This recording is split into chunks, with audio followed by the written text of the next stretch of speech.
অনির্বাচিত কারো দ্বারা কোনো সরকার বৈধ নয়। বাংলাদেশের ইতিহাসে স্বৈর শাসক ইউনূসের মতো, ফ্যাসিস্ট ইউনূসের মতো, এই সুৎখুর মহাজন ইউনূসের মতো এত বড় জঘন্যতম অপরাধী, এত বড় জঘন্যতম স্বৈরশাসক বাংলাদেশের ইতিহাসে আর কেউ আসে নাই।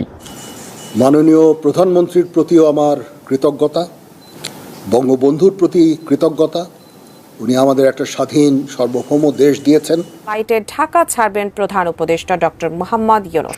সম্মানিত দর্শক, হঠাৎ করে রাষ্ট্রপতি একই ঘোষণা দিয়েছেন, ডক্টর ইউনূস অবৈধ সরকার, অনির্বাচিত সরকার, সে কোনোভাবে বৈধতা পাবে না। দর্শক, হঠাৎ করে রাষ্ট্রপতি শাহাবুদ্দিন চুপ্পু ডক্টর ইউনূসের উপর খেপে গিয়েছেন। এই ভিডিওতে আপনারা দেখতে পারবেন। অন্যদিকে দেখতে পারবেন সেনাপ্রধান ওয়াকারুজ্জামান যে বক্তব্য দিয়েছেন, তার বক্তব্য ইতিমধ্যে কিন্তু সোশ্যাল মিডিয়ায় তোলপাড় সৃষ্টি করেছেন। দর্শক, এই বিষয়গুলো নিয়ে এবার নানান চাপে দেশ ছাড়লেন ডক্টর মোহাম্মদ ইউনূস। দর্শক, এই ভিডিওতে আপনার আর কিছু তথ্য দেখতে পারবেন, যে তথ্যগুলো দেখলে রীতিমতো আপনি চমকে যাবেন। সম্মানিত দর্শক, আর কথা বাড়াবো না, চলুন আমরা সেই আকর্ষণীয় ভিডিওগুলো দেখে আসি। খুবই গুরুত্বপূর্ণ একটি ভিডিও, তাই না টেনে সম্পূর্ণ ভিডিওটি দেখবেন। চ্যানেলে নতুন হয়ে থাকলে সাবস্ক্রাইব করে রাখবেন। পরবর্তী ভিডিওর জন্য লাইক করে দেখতে থাকুন সম্পূর্ণ ভিডিওটি। যেটা কেয়ারটেকার গভর্নমেন্টের কথা তারা বলতেছে, সেটা কিন্তু পঞ্চদশ সংশোধনীর মাধ্যমে 58C of the Constitution has already been annulled, সেটা অলরেডি বাদ পড়ে গেছে। এখন সেই জায়গায় যাওয়ার আর তো কোনো সুযোগ নাই। আমি রাষ্ট্রের প্রধান হিসাবে আমি মনে করি যে we will have to abide by Constitution, এবং আমাদের কাছে এখন কনস্টিটিউশনের যে রূপ আছে, সেই রূপ, সেই আঙ্গিকেই সেখানে নির্বাচনের চ্যাপ্টারে যা বলা আছে ওইভাবেই নির্বাচন হবে। এখানে সেই পরিস্থিতি তো নাই যে ওই 58C 58 গ সে কেয়ারটেকার গভর্নমেন্টের সেই কনসেপ্টটা এত বছর পরে আবার ওখানে নিয়ে আসে। এখন এটা 58C করা হয়েছে, এরপর যে জাজমেন্টটা হয়েছে পরিষ্কার বলে দেওয়া হয়েছে ওখানে যে অনির্বাচিত কারো দ্বারা কোনো সরকার বৈধ নয়। তো সেই অনুযায়ী সেই এগুলা আমি মনে করি, আমি একজন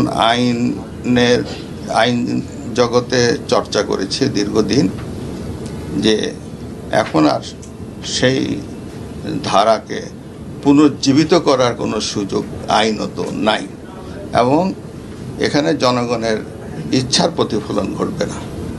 রাষ্ট্রপতি হিসাবে সংবিধানে বিধিবদ্ধ নিয়মের মধ্যে একটা মহান মুক্তিযুদ্ধে সকল বীর শহীদদের, বাংলাদেশ সেনাবাহিনীর বহু সেনা সদস্য দেশে এবং বিদেশে আত্মত্যাগ করেছেন, তাদেরকেও আমি স্মরণ করছি এবং তাদের রুহের মাগফিরাত কামনা করছি।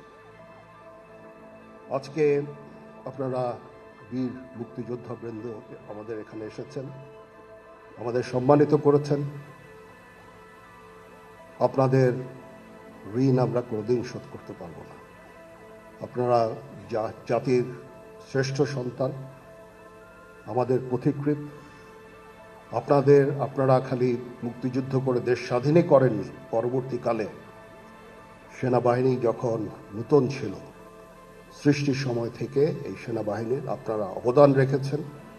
আপনাদের এই অবদানের ফলশ্রুতিতেই আজকে যে সেনাবাহিনী আমরা এখানে দাঁড়িয়ে আছি, সেই সেনাবাহিনী, এবং এই সেনাবাহিনী দেশের ক্রান্তিকালে অনেক ভালো কাজ করে যাচ্ছে। দেশ এবং জাতি এই সেনাবাহিনীর কাছে কৃতজ্ঞ। দিন রাত সেনার সদস্যরা পরিশ্রম করে যাচ্ছে দেশের আইন শৃঙ্খলা রক্ষার কাজে। তাছাড়াও আমরা দেশ এবং জাতি গঠনের বিভিন্ন কাজে আমরা নিয়োজিত আছি। ইউএন মিশনে আমরা কাজ করে যাচ্ছি, বিশ্ব শান্তি রক্ষায় আমরা কাজ করে যাচ্ছি। ডিজাস্টার রিলিফ কাজেও আমরা করে যাচ্ছি, এবং আমরা পারদর্শিতা অর্জন করেছি। এটা একমাত্র সম্ভব হয়েছে আপনাদের ঐকান্তিক প্রচেষ্টা। আপনারা যে আমাদেরকে যেভাবে প্রশিক্ষিত করেছেন, যেভাবে মোটিভেটেড করেছেন, যেভাবে আমাদের দিক নির্দেশনা দিয়েছেন, তার ফলশ্রুতিতে আজকে এই সেনাবাহিনী এই বর্তমান জায়গায় আছে। এটার কৃতিত্ব অবদান সম্পূর্ণই আপনাদের। আপনারা আমাদের দোয়া করবেন যেন আমরা ভবিষ্যৎ সময়ে, সামনে আরও সময় আছে, একটু ডিফিকাল্ট সময় পার করতে হবে আমাদের, এবং আমরা যেন দেশ এবং জাতিকে একটা ভালো জায়গায়, একটা নিরাপদ জায়গায় নিয়ে যেতে পারি, সেজন্য আমাদের জন্য দোয়া করবেন। আমরা আপনাদের আজকে যেই সামান্য কিছু উপঢৌকন দিলাম, আমরা অত্যন্ত গর্বিত। আমি ব্যক্তিগতভাবে অত্যন্ত গর্ববোধ করছি। আর আজকে শান্তিকালীন যে পদক যারা প্রাপ্ত হলেন, তাদেরকে অভিনন্দন জানাচ্ছি।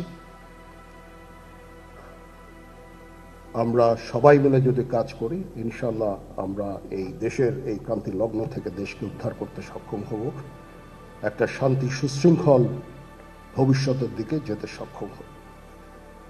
আজকের এই অনুষ্ঠানে আবার আপনাদের কাছে আমি কৃতজ্ঞতা জানাচ্ছি। আপনারা এসে আমাদের সম্মানিত করেছেন। এই অনুষ্ঠান যারা সুন্দরভাবে আয়োজন করেছেন, তাদের প্রতিও কৃতজ্ঞতা। সবাই ভালো